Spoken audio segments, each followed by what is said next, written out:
ઉત્તરાયણમાં તલ, સિંગ અને ગોળની ચીકી કે લાડુ કેમ ખવાય છે? આયુર્વેદ પ્રમાણે શિયાળામાં આપણા શરીરને આંતરિક ગરમીની જરૂર વધુ હોય છે.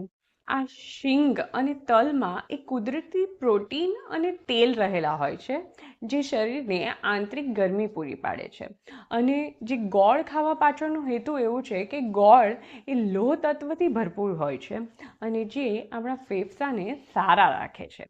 એટલે જ કહે છે કે તલ ગોળ લો અને મીઠું મીઠું બોલો. પણ તેની પાછળનો ઉદ્દેશ પણ એવો છે કે મીઠું બોલીને પાછળની જે તમારા જીવનની કડવાશો છે તે ભૂલી જાઓ. ગુજરાતમાં નાની છોકરીઓ શેરડી, બોર અને ચણા કેમ વેચે છે? ગુજરાતમાં આ તહેવાર હાર્વેસ્ટ ફેસ્ટિવલ તરીકે જોવામાં આવે છે. એનું કારણ છે કે આ સમયે ખેતરોમાં પાકની લણણી થઈ ગઈ હોય છે અને શેરડી, લીલા ચણા, જામફળ, બોર જેવા પાક તૈયાર હોય છે. તો પૃથ્વી માતાએ આપણને જે આપ્યું છે તે પડોશીઓ અને અન્યને વહેંચવાનો આ તહેવાર છે. એટલે આપણે કન્યાઓ પાસે આ દાન કરાવીએ છીએ કે અમને જે મળ્યું છે તેમાંથી સૌને થોડું થોડું. આને વાણ કાઢવું એવું કહે છે, જે પરસ્પરના પ્રેમ અને સમૃદ્ધિનું પ્રતીક મનાય છે.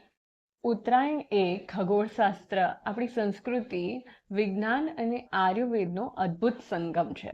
આના પરથી ખબર પડે છે કે આપણી પરંપરાઓ કેટલી મહાન રહી છે. તો આપ સૌને ઉત્તરાયણની ખૂબ ખૂબ શુભેચ્છાઓ.